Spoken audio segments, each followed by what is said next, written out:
Okay, guys. So we're going to talk today about factoring. And so I've written up a few notes, and then we'll do some practicing together. At any point along this video, you should stop and write down what you need to write down. So let's just go through these notes first. So first of all, make sure you remember that factoring is the reverse of foiling. Okay, so let's say you have these two binomials and you FOIL them out. So you would end up with this third degree polynomial, okay, when you FOIL it out. So what we're doing is we're going to start with this, and then you're going to be asked to write it like this, okay? So if we are asked to factor 5x cubed plus 35x squared minus 2x minus 14, how can that be done? How do you do that? Well, notice first of all the polynomial has 4 terms, 1, 2, 3, 4, and it's a third degree. So when you have a polynomial like that and you're asked to factor, most likely what you'll be able to do is use factor by grouping. So let's just review that technique. You've learned it before. Let's just review it. So what are we going to do? We'll start off, and the first thing you do is factor 2 terms at a time. So I'm going to factor these two together, group these two together, and then group these two together. So the word group means put parentheses around them. Now once we've grouped them, then you would factor each group. So notice in these two terms, the greatest common factor, the GCF, is 5x squared. So I'm going to pull that out of this term, and then of these terms, and then here in this one, the greatest common factor is a negative 2. So I'm going to pull out a negative 2. And so this is what would be left. Okay? Now, because this problem was factorable, notice that x plus 7 is common to both of these terms now. So now you just factor again. Okay, so you're just going to pull out the x plus 7, and then what's left from here is 5x squared, and from here minus 2, and voila, you're done. This, notice, is exactly what this was before it got FOILed. Okay? So factoring is nothing more than foiling. So again, if you need to pause this or rewind it, take some notes, go for it. Okay.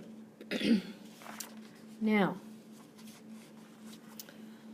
the thing is, there are many factoring techniques that you guys have learned throughout the last couple of years. For instance, we have difference of squares, we have grouping that we just did. You can factor out a greatest common factor. Some of you did the magic X, some of you did the snowflake, things like that. So there's all these techniques that you've learned. So, but what I'd like for you to keep in mind is, remember, it's the reverse of foiling.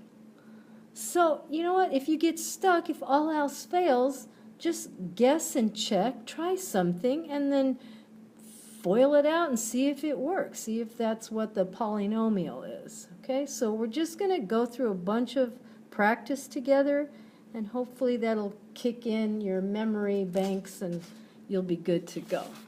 Okay, so you should be pausing this now, and you'll be handed a worksheet.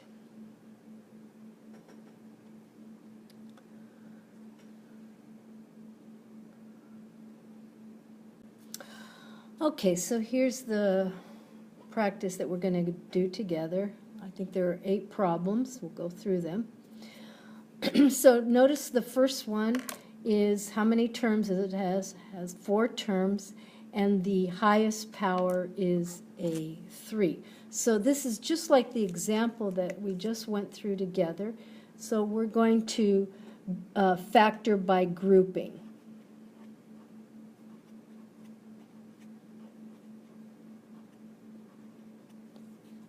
Okay, so I'm going to group the first two together.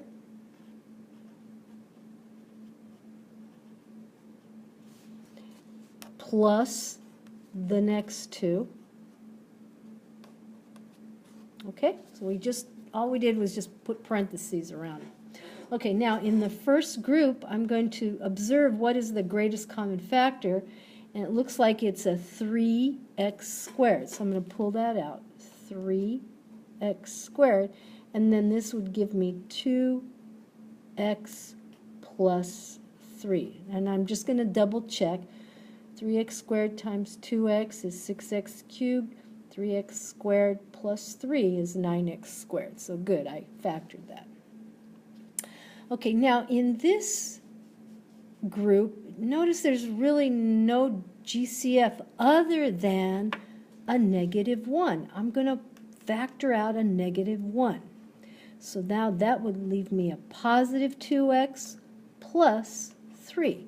And now notice these two factors are common. So I'm going to pull those out now. So 2x plus 3.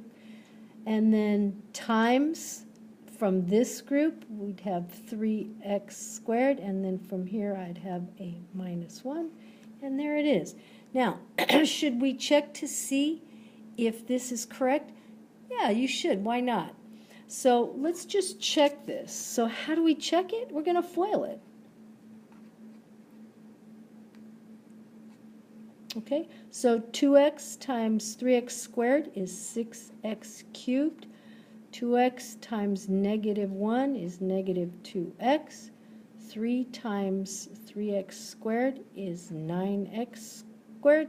And then 3 times negative 1 is negative 3. And if I put this in descending order, there's my polynomial that was third degree, same as that. So this checks, okay? Okay, so let's try number 2. So you should go ahead and maybe pause the video, work it out, and then compare it to mine. So I won't go through it with you. You do it on your own, and then see if you get it correctly done. Okay, and that's what your work should have looked like. And again, you know, if I really wanted to be double certain, I would FOIL this out to check to make sure that that was my third degree polynomial that I started with, which it will be. Okay, so don't be afraid to check your work. There really should be no reason why these are ever going to be incorrect if you check them. Okay. All right, let's go on to the number 3. So now this one's does not have 4 terms. It's a it has 3 terms, and it's a 4th degree. So what can we do to this? Well, the first thing you should notice is that each term contains an x. Not only that, each term actually contains an x squared. So I'm going to pull out a GCF here. So this is greatest common factor first. So I'm going to pull out that x squared, and so that would leave me an x squared here minus 6x plus 8.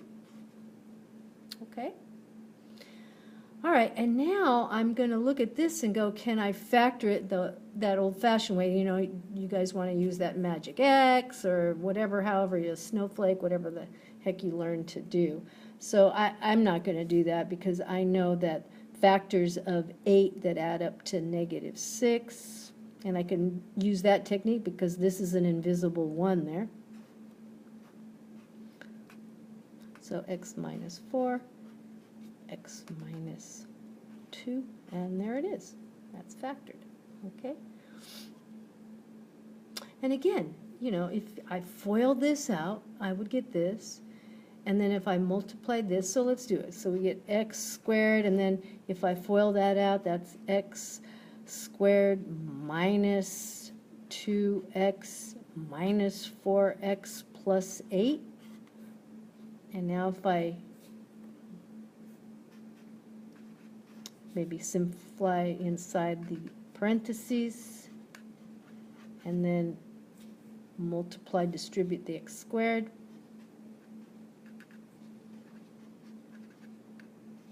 And lo and behold, that's exactly what I started with. So here again, this is just, I'm just checking to see, you know, if everything's okay.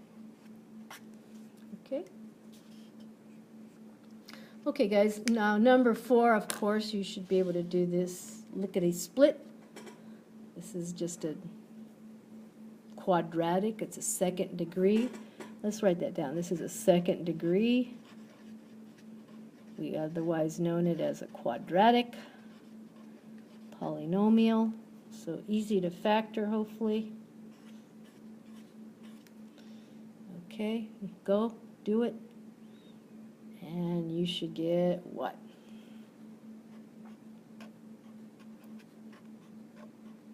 Okay? All right. And again, I'm checking because, you know, it's not.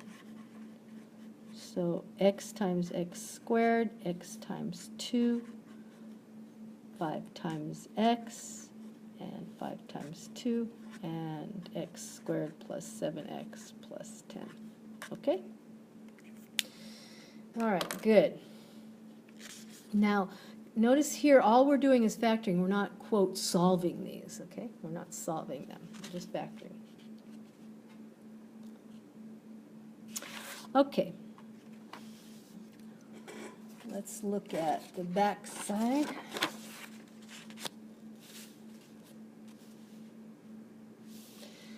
Alrighty, so we're looking at this trinomial. It's a quadratic, second degree. I'm kind of looking at this. This looks like a perfect square. So 8 squared, and so does this. So I'm thinking maybe this is a perfect square trinomial.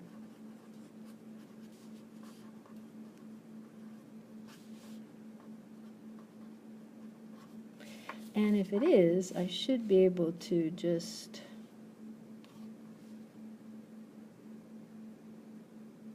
take the square root of each of the outer terms, so 8x and 8x, and then this is, I'm going to use a negative 10 times a negative 10, because that leaves me with 100. And let's just double check to see if this is correct, right? So if I were to multiply that out, 8 times 8 is 64x squared. 8x times negative 10 is negative 80x. And here's another negative 80x. And then this times this, negative times negative, is a positive 100. And yeah, those two middle terms are going to add up to negative 160 plus 100. So see, I'm just checking. I mean, I'm kind of thinking maybe, but then, you know, just double check. Okay? All right. So let's move on to number 6. What do you notice about this? It only has 2 terms. So what do you think maybe? You notice both terms have x in them. They both have a common factor of 2, so let's pull out a GCF. So 2x, and then from this first term, x squared, and then minus 16. Ah, but now I see this is a difference of squares.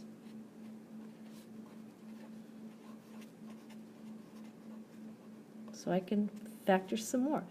So that 2x is still there, and now, you know, we remember the difference of squares. You put x, and then what's the square root of 16 is 4, so plus 4 and minus 4. Okay? And looking good. And again, why not? Check it, check it. It's not a bad idea, because I think the checking also helps you to understand the factoring a little bit more.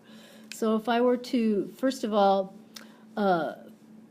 FOIL these two out and just leave this for a minute, this would be then 2, oops, I'm going to do it in black. This would be 2x, and then if I FOIL that, I get x squared. this would be minus 4x, and that would be a plus 4x, and those always are going to cancel out with the difference of squares, right? So those are just 0. So, and then I'm left with 2x cubed minus 32x, and yeah, check. Okay, guys, so again, anytime you need to, stop, pause it, think about it, go through it again, you know, rewind it, whatever you need to do to try and get these. Okay, now here's number 7. It looks so that's a trinomial, 6th degree, but notice this is half of this. Okay, so we had done these a while ago. So this is almost quadratic, like we call it.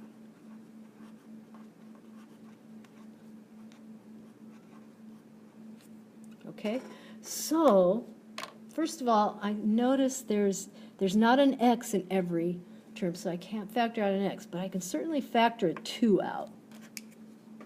It's always good if you can factor something.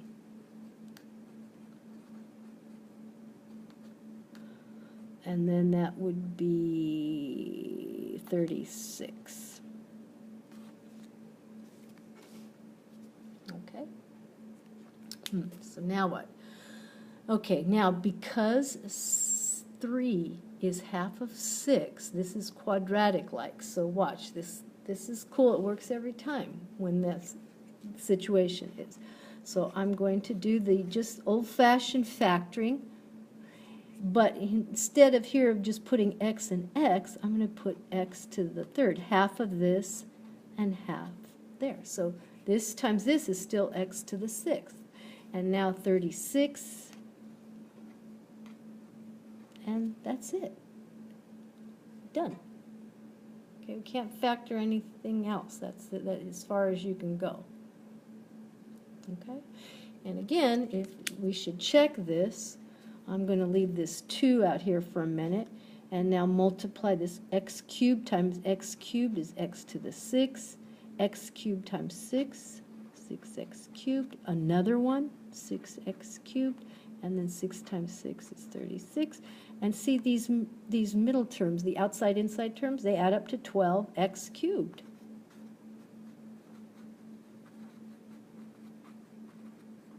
Okay?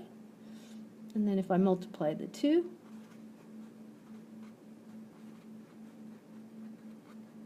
so there's, I mean, it's very doable. Try something. If you get stuck, write something out and then just check. So why don't you guys try number 8? I'm going to, again, you should pause it. All right, so again, this was a quadratic-like trinomial, okay? Notice the 4th degree, the next term is a second, is to the 2nd power. That's half of 4. So then you can split that up and then treat it just like a normal run-of-the-mill trinomial, assuming that first you noticed you could factor out a 5, okay? And again, if you're not sure, put something down and check it. And then it might give you some insight. Okay, you guys should do 9 and 10. Those are just easy peasy ones. And now if you take out that worksheet, page 210 from yesterday, we're going to look at practicing some of those equations now. Okay? All right. Anyway, here's the answers to 9 and 10, just so make sure you got those okay.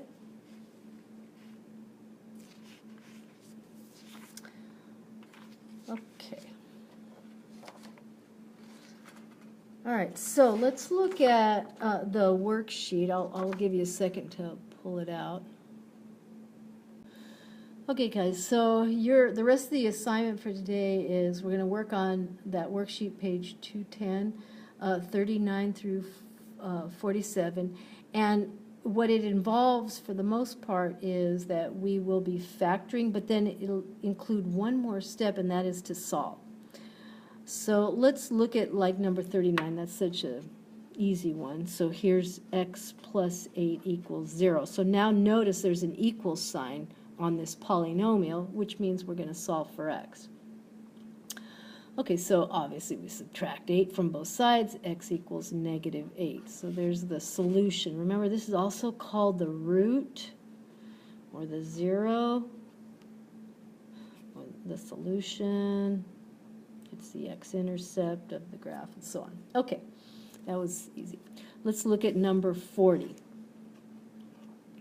So that's a squared minus 81 equals 0. So we'll factor that. That's a difference of squares. And then remember, you're going to take each factor and set it equal to 0.